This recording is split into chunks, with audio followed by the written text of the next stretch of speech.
Hello everyone, welcome to my channel. It's Kim here, and today we are working on our nesting journals, and the journal that's supposed to sit on top of our hardcover book. And so if you haven't, if you're new to the channel or new to this video, then you have to go back and do some reading.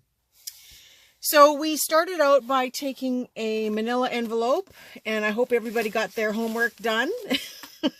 Some of you have been reporting in that you did. A+ to you.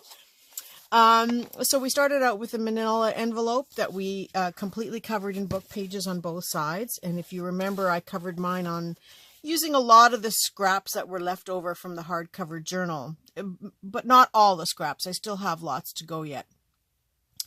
So this is how I've covered it on both sides.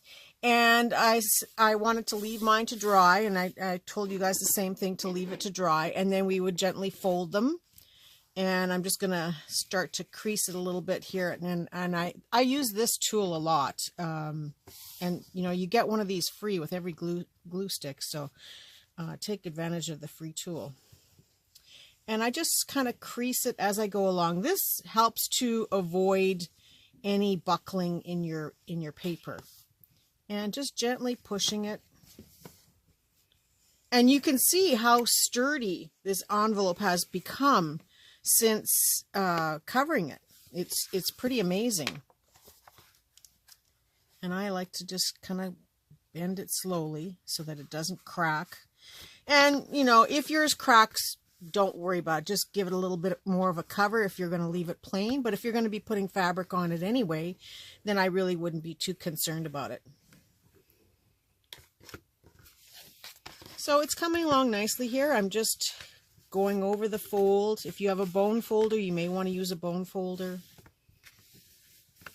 And then I'm just kind of pushing down the paper all over because, you know, it's been laying out flat. So now it's to try and get it to sit in shape. And it's going to gape a little bit at first, but that's okay. We're going to be filling it with paper anyway.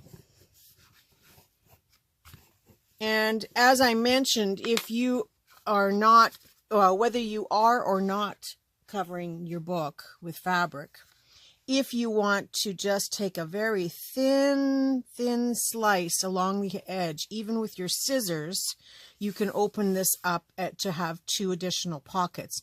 And then, you know, you can do the punch cutout. In fact, let's do it. I'm just going to use my scissors, but you can use your cutters too if you have a good cutter. And I'm not too worried if I'm not perfectly straight because I am covering this with fabric anyway on the outside.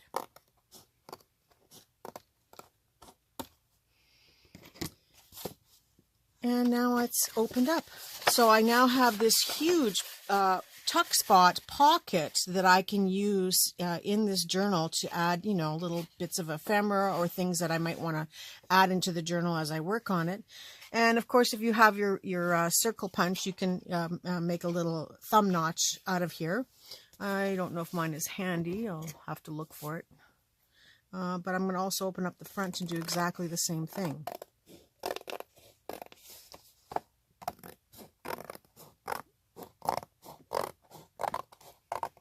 So you can see how much I've taken off of here, just a little sliver. So it's just enough to open it up, and I have now 2 pockets on my book. Let's see if I can find my circle punch here. It shouldn't be too far, if I'm lucky. But then again, who knows where it is. Well, I'll use this smaller one for now just to show you what I mean. So on the inside, I would just punch a little tiny hole. I do have my bigger one somewhere, so I'll use it after. And you can do this by hand as well. You don't have to just take the side of take a glass or a cup and just make a half circle on your paper with a pencil and then hand cut it out. And they don't have to match on both sides because they're at either end of the book, so I don't worry about that. But what I do like to do is I like to just take off that little nubby part there with my scissors. But because I'm going into a bigger one, it's not going to really matter, but I will do it just to show you what I mean. I just kind of round corner it a little bit, so it's not as sharp that you would catch something on it and maybe pull the paper at the same time. So the only drawback is that it shows this manila file folder on the inside. So I would either cover it with another piece of book page so you don't see that. My book pages are buried. Here's something we can use. So some type of a book page or something so that you don't see that little manila part, or you can completely cover it and wrap it around. But I'm going to be covering it with fabric on the outside anyway. But now I do have two full-size pockets that I can use for my, and it doesn't actually look bad with the manila inside either. You know, it's kind of neat to see that. So once you've done, before I go on to the next step, I did want to talk about a couple of other things. I did do the smaller envelopes, and I didn't bother wrapping around the center because it is such an insignificant bit that, you know, I could cover it with washi tape or, you know, any type of masking tape or something. And I'm probably going to cover this with fabric, but I just thought it was just a fun size to show you. So I may cover this and fill it with journal papers and fit it into the hardcover book as another journal spot.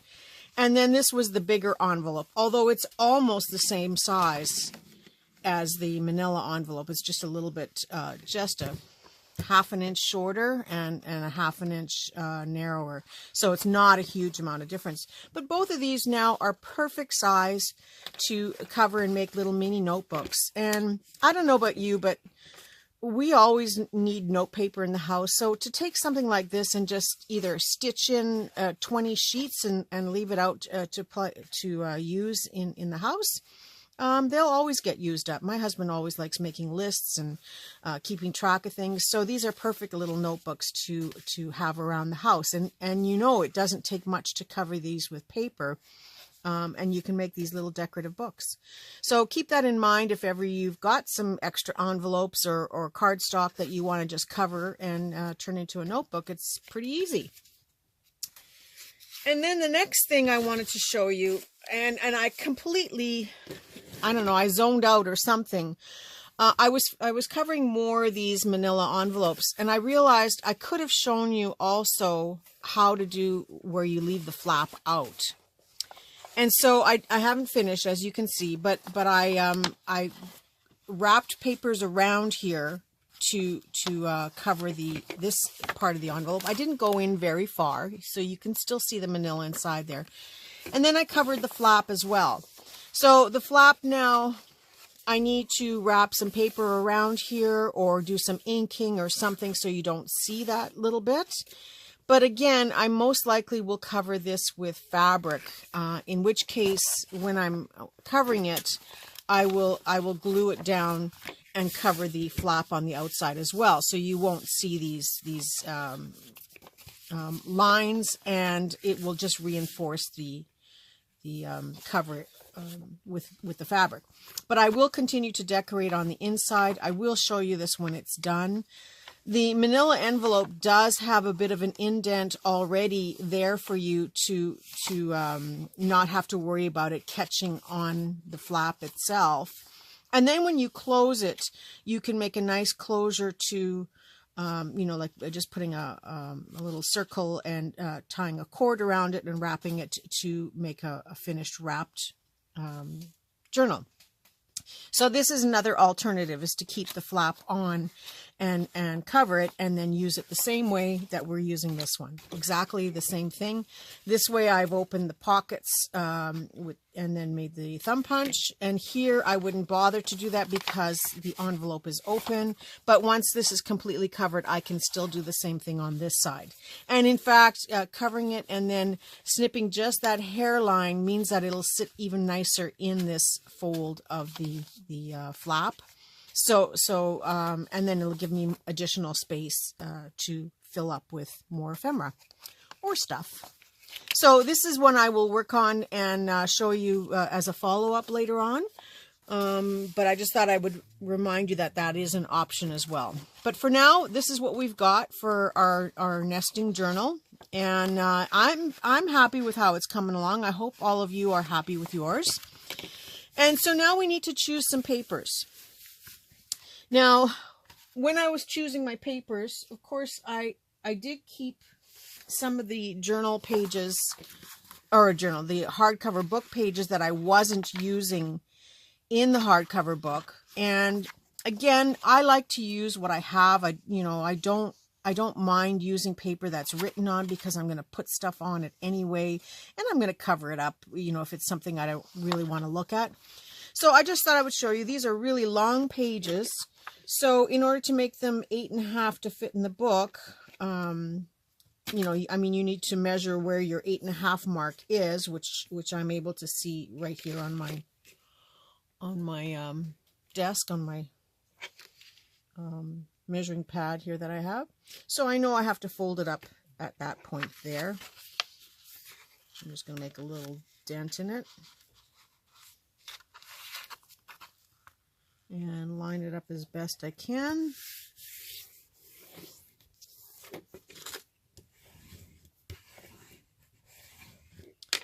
And then I'm going to fold this sort of not quite in half, but I'm going to make it approximately 5 1/4 inches, because I want it to be to fit within the edge of the book.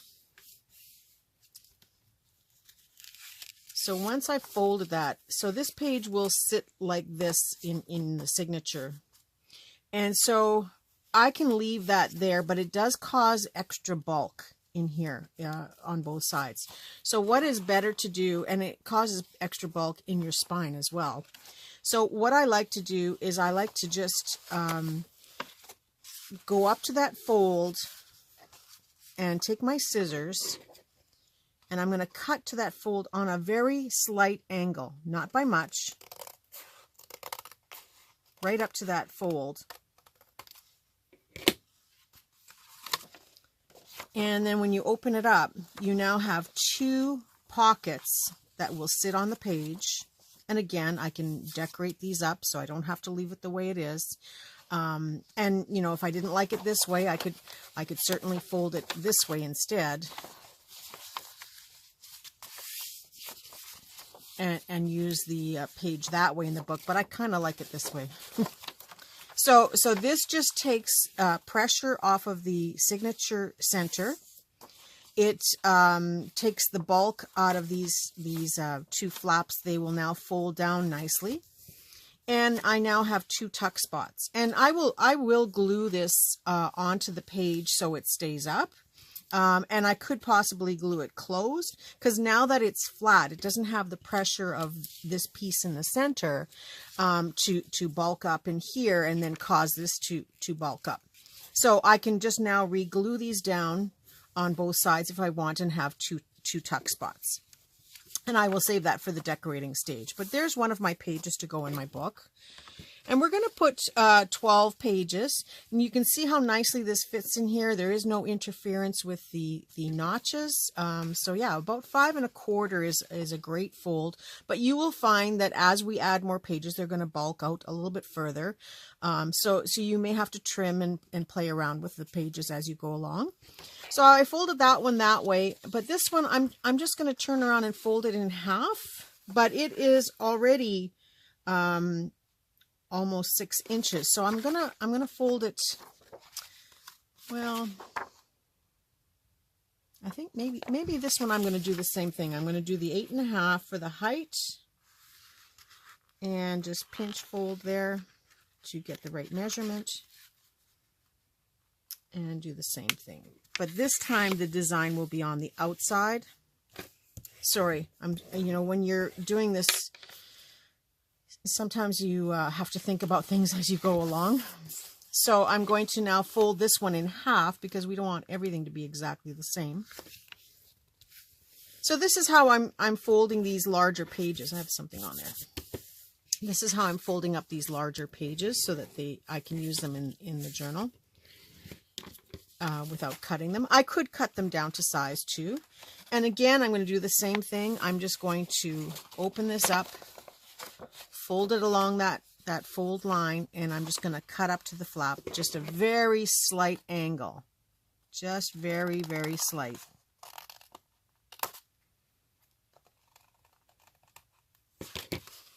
So that I open it up, and this way it will lie flat in the book.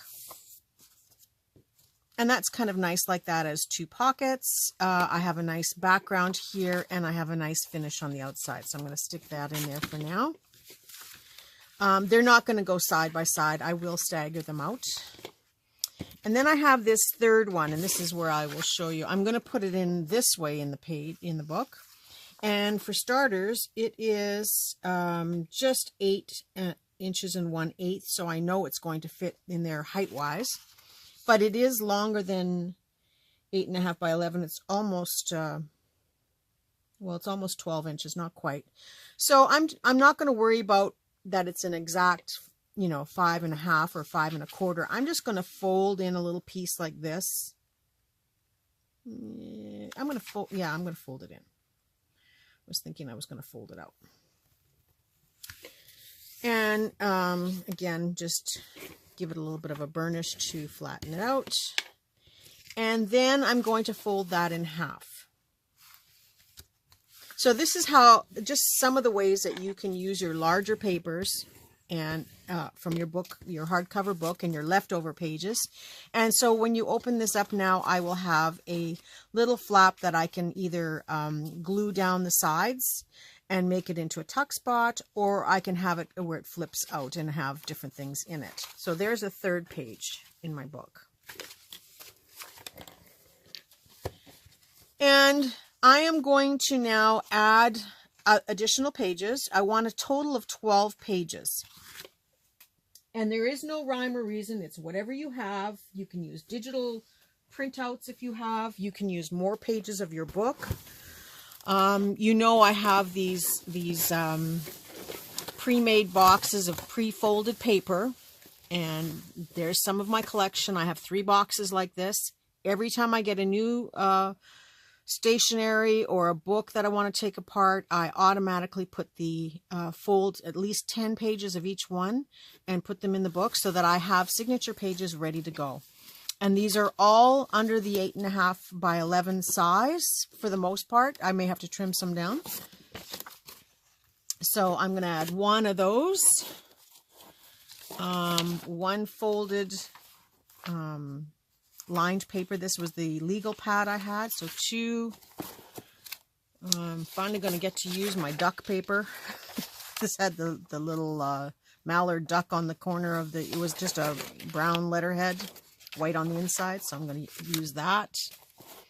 So you can see how I'm picking my pages. I have a ledger sheet here that has lines on it and is blank on the inside. That's 4, 5, 6, 7. I have this piece of parchment paper, 8. I have a piece of junky paper that was, I think we were making some price tags at one time, so that's 9. Let's see. I've got this tissue paper, 10. I'm going to use a coffee stain paper, 11. And I always love this certificate paper, 12. But I have lots of other things to choose from, including music sheets and brown paper and all kinds of stuff, more ledger paper. So I've picked my 12 papers.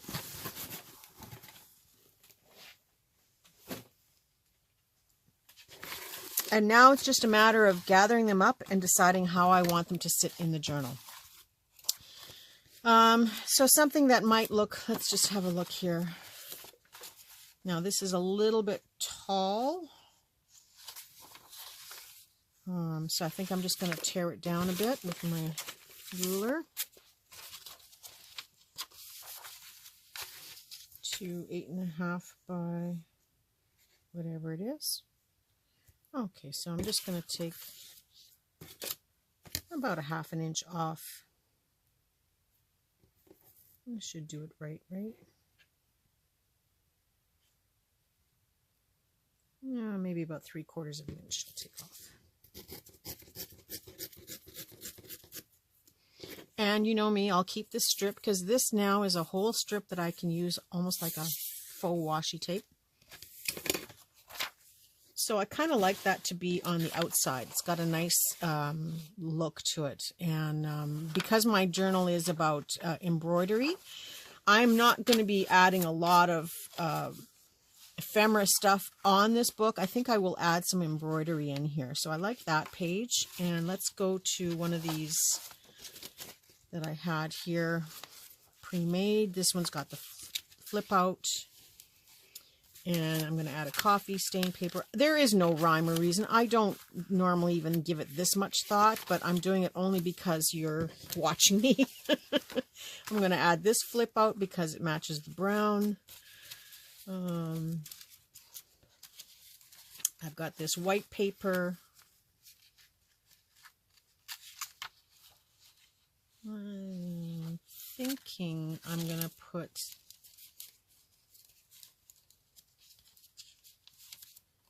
Oh, maybe I'll just keep going here. Then I'll put this blue one here. This one's also got pockets. So there's a lot of stuff with pockets in this book already. And then I'm going to use this ledger paper in here. And this parchment paper. Now this parchment paper also has a fold, but I don't know if I'll keep all the folds. It's also too long, so I'm going to trim that down. It is 9 inches, so I'm going to take a 1/2 inch off of there as well. And so when I put these papers in my paper stash, I fold them so that I know that they would fit into an 8.5 by 11 size of style with, you know, and so I will fold over an extra flap if it's too long.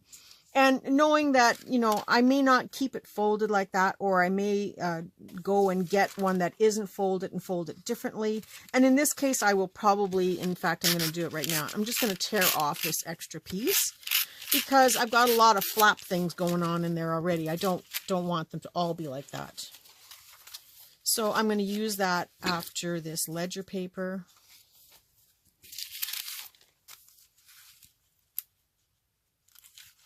And then again, here's another one with flaps. I may decide to, you know, tear it off. I think I will. It's not that I won't use it. I will use it. It's just that, like I said, I have quite a few floppy things going on here. And this is perfect to put on the back side of a journal card or a tag. So I have this regular paper now. It's not full size, but that's okay. Stick that in there. And that leaves me with this blue paper, which I'm going to put next, I think, and this, this is a good one now. I think I'll just stick it in like that. Okay, so there are my pages, all nicely gathered together. Now let's have a look and see how they fit in here. They all fit nicely. Some of them are getting a little close to the edge, but that's okay. We can still see the tabs. I could trim them down if I wanted to, but they're not sticking out of the book. I kind of like it. It's nice and full here. So 12 pages gives you 24 pages, like 12 full-size sheets gives you 24 pages, which gives you 48 sides to work on. So that is what I have for papers in here. Now, if you don't have a huge selection of papers, you don't have to use it. You can use book pages like I have here. You can just use plain paper. You can do some printables. You can use scrapbook paper. whatever you have. But like I said, I like to reuse and repurpose as much as possible. And anything that I don't think is complementary to the book, I can cover it. I can glue a picture down. I can add some fabric over top, make a flip, anything where it doesn't show. So this is my collection here that I have so far.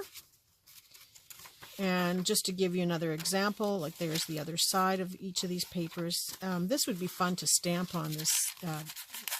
It's like tracing paper, I think. So pretty much everything here is usable. Like this is white on this side. It's got these lines on that side. You know, I could just glue down, do some spot gluing of journal papers, which I've shown you before, where I just take, you know, a variety of papers and stagger them and glue down different sections. So already just doing that has taken away from the fact that this paper has stuff on it. And so now it's just part of the design. I can ink it, I can add some flowers on there or collage over top of it. And in no time at all, you don't even notice that that paper is a used paper, which is why I love using repurposed papers. And so there's more of the coffee. And again, this one has lots of room for journaling. And because this is my needlepoint and embroidery book, I can cover this with a little bit of embroidery and still be able to flip it up and see the original stitches. So it's just a fun paper. Okay, so that's it. Now that I've got all these papers together, I'm just going to line them all up.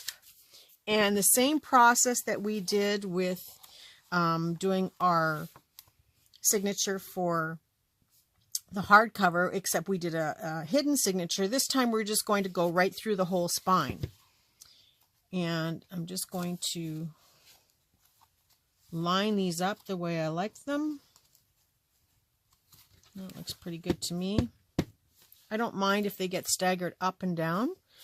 And then finding my paper clips, because I don't know where my clips are. I don't see any on the table here.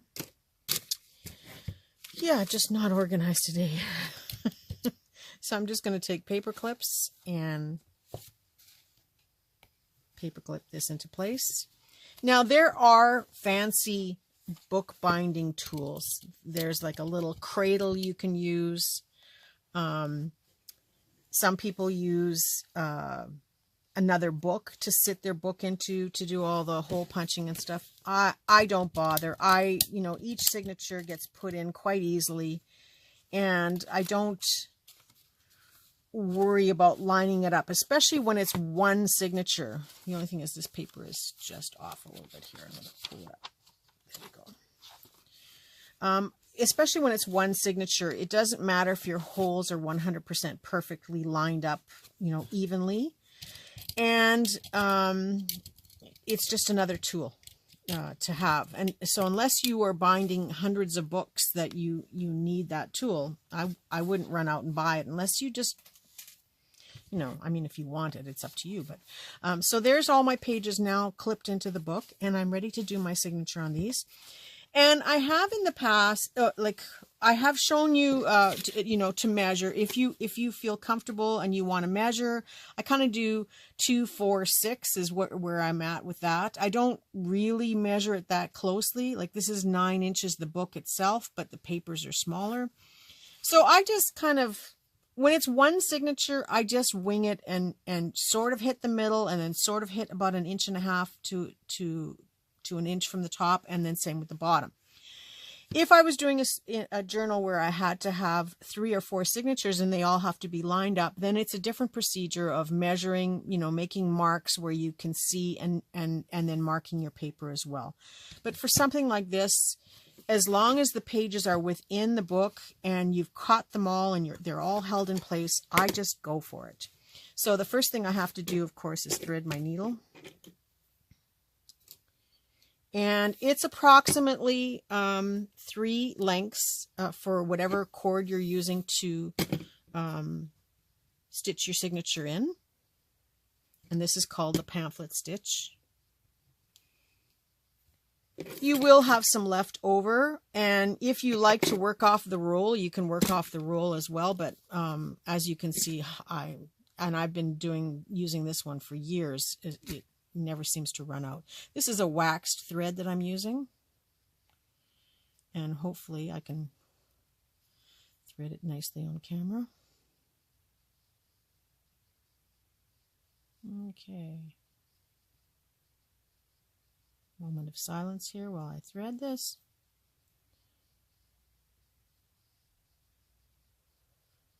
Today it doesn't want to go in.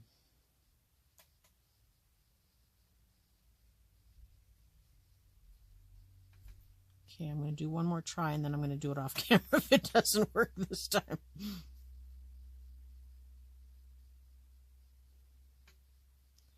Okay, here we go. All right, we are in business. And so not knotting it at the end, I'm just going to leave that end hanging. And I have my pokey tool somewhere here on the table. Here we go. Now, if you are going to cover your book, then you won't worry about seeing the signature threads here. And then it becomes a personal preference. Do you want to tie it from the inside, which is probably a good idea in case you do have to tighten it up after you've already got your fabric on your book. But if you don't want to see the threads and the knots, you would just start from the outside instead of on the inside. But I'm going to let them show. And so I'm just going to gently push that through the paper.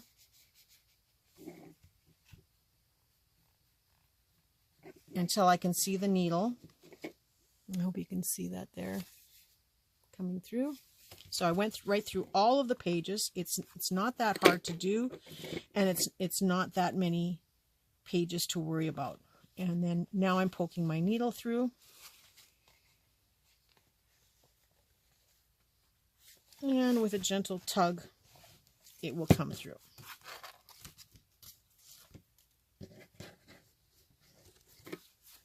And I'm just going to slide that and leave myself, about 5 or 6 inches. And I'm just going to catch it with this paper clip so that it doesn't pull through as I'm pulling. I just wrap it around the paper clip a couple of times so that I know it's not going anywhere. And then I can proceed on to doing the next hole. So I'm going to go through about 1.5 inches. Again, I don't measure. I don't worry about that. For one signature, it's not worth getting all the tools out to measure. And just making sure it's in the fold nicely. I just push it through with my fingers. The awl is through. But now I'm working from the outside because there's the needle coming through. So I'm going to hold this nice and tight, pull the awl out. Got a piece of paper stuck to here at the same time.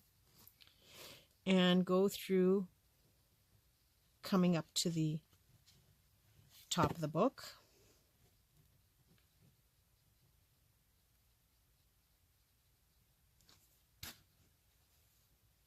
And pulling that nice and tight. And now I'm going to go right past everything to the other side and do the same thing on this side or at the bottom. I guess it's the top. I'm not sure.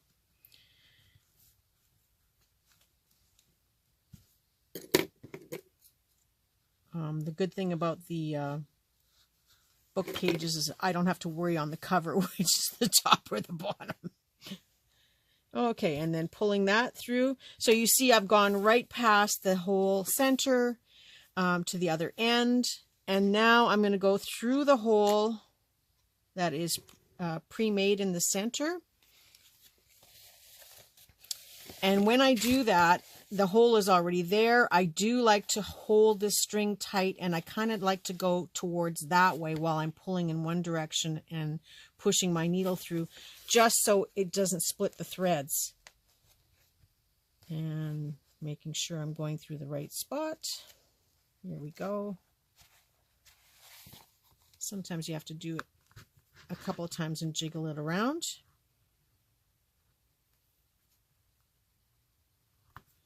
And then I wrap it around the centerpiece,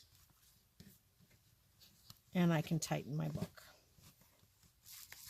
and tie it off.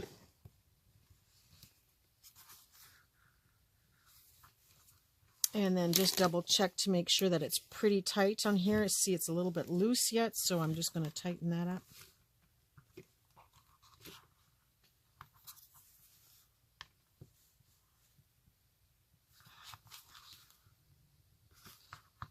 And tie a knot. Now I will leave these threads hanging on the inside and then decorate them as I decide afterwards. And just judging by the way my papers are going, let's just double check here. Make sure my pockets are all where my pockets are supposed to be. Yes, they are. That would be totally embarrassing. And there is my book. So it is now ready to be decorating on the inside, as well as adding the fabric on the outside. So since I'm doing fabric, I'm going to right away do that as well. Now, if after time your pages were getting a little loose, you could untie the knot. It isn't easy to do, but you could untie the knot and adjust it. The only thing is that it's going to be glued on the outside with fabric if you are covering your book with fabric. And it doesn't look like a whole lot right now, but it's ready for decorating. And these are the kinds of journals that I have upstairs in the house that we use, you know, except in that case, because it's just for making lists and writing on paper and stuff. Then I have all blank paper, or paper that you can write on like this, where you could make a list or something. I don't have so much the decorative pages in them, but we do use them in our house, and so it's easy to make a booklet like this. You can do a whole bunch of covers ahead of time and then put these together quite quickly. So I've got my fabric in the bag of stuff. I still have all my stuff here that is left over. And some pieces.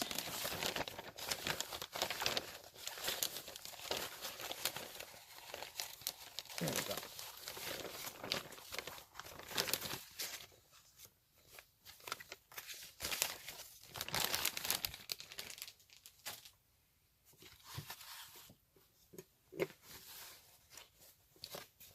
And so I know now that I'm going to be covering this book in the same fabric.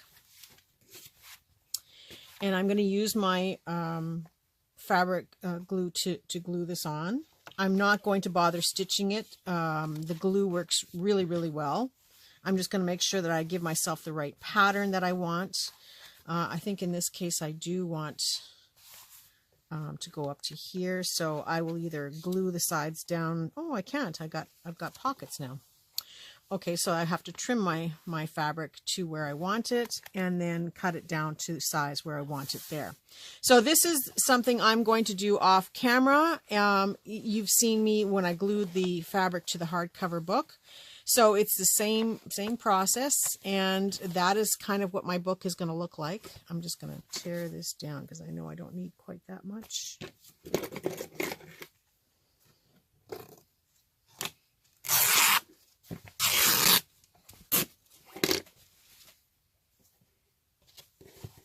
Okay, so I'm just going to put this inside so that you can have a better visual of what it looks like. Even though it won't be wrapped around, it's going to have to end on the outside of the book. That is kind of what it will look like. And then taking the hardcover journal that is ready to go here, this is going to now sit on top. And it will be decorated the same way as these ones are. So it will build it up even further. And then I have that black sash that I'm going to use to tie around it. So I really feel at this point, because we're doing Techniques Tuesday, a lot of this, you know, filling it up with your ephemera can be done by watching Techniques Tuesday and see how we make different ephemera and pockets and stuff. So I think we're at a stage now where I can actually say that this class is done, except that I will have a follow-up on this book when it's finished, as well as the other 4 as I finish them. And if there is something that I haven't shown you in these books, I will show you how it is in the book, and then I will do a quick demonstration whenever I'm doing a follow-up of the books. But I think this gives you a really good idea of what they're going to look like. You know, I have my sash here. I keep everything in a bag, by the way. I have my sash here to wrap around the 2 books. I still have some of this end paper that I can use to make ephemera to go in the book. I have that ruffled trim that I had started, or I had shown you in the how I put it onto this book with the beads and the netting. So I will do the same thing with this. And in fact, it's even still sitting there. So this book is going to have the same trim going around it, exactly the same way. This is going to look gorgeous. I can't wait to work on this. And then at that point, I will probably come up with some type of focal point right in the center here that will complement both books. So this is how it will sit on wherever I put it. Unless I put it for sale, I don't know. But I kind of like this one. And for myself, for decorating on the inside, it's going to need, I have a lot of embroidery pieces that I have to dig out and put together as part of the embellishing and the ephemera that's going on the inside. So if you can imagine that once this is done, it'll have this sash tied around it as well. But it's getting closer. Although right now it's going to have to get put by the side because next week I'm leaving on vacation. And so this book is not going to get worked on until I get back. But I think I've given you enough to keep going from here on your own. And then as we go through Techniques Tuesday, you'll get different ideas for pockets, for ephemera, for things to add into your book. And I will do a follow-up on how this looks at the end with a final flip through. And I will also do the same with the other 4 books as I finish them, because now I can concentrate on doing all of them at the same time. And I will move on to Techniques Tuesday and continue with that tomorrow and next week. And when I come back from holidays, the other thing that we're going to be starting is the dissecting garments on Mondays. That'll be my new Monday class that I'll start. But I've given you enough. If there's something that you would like to see more of, or you have any questions, please leave me comments in this video below, and I will address them either in a follow-up or by answering you personally. So I hope you enjoyed this series, and I hope you got enough information to continue and to work on your books. I really would love to see your finished books when they are finished. I know that they're not going to be finished quickly. Like, look at mine. I know how much work I still have to do in my book yet. I still have, you know, things are just started. I've just been putting stuff in. It's a long ways. I haven't even finished my purple pages yet. So you know where I'm at with this book just by my last couple of videos, but it's getting better. It's getting more closer to being what I want it to be. And then once I can add in all of the embroidery samples, the actual fabric and embroidery into it, then it'll be what I'm hoping to be finished. So that's it for today's video. You can stay tuned for tomorrow's video on Tuesday and get some more ephemera ideas. In fact, I was going to show something in this book as your first ephemera in this book, your first embellishment, but I decided I'm saving it for tomorrow, because then once you see it in tomorrow's video, you'll be able to right away implement it in this video or in this booklet for your nesting book. So I wish you all a very creative day and a creative week. It's Monday, but you know, we still have time to find time to craft and keep going. So have a very creative week, and I look forward to talking to all of you soon. Bye for now.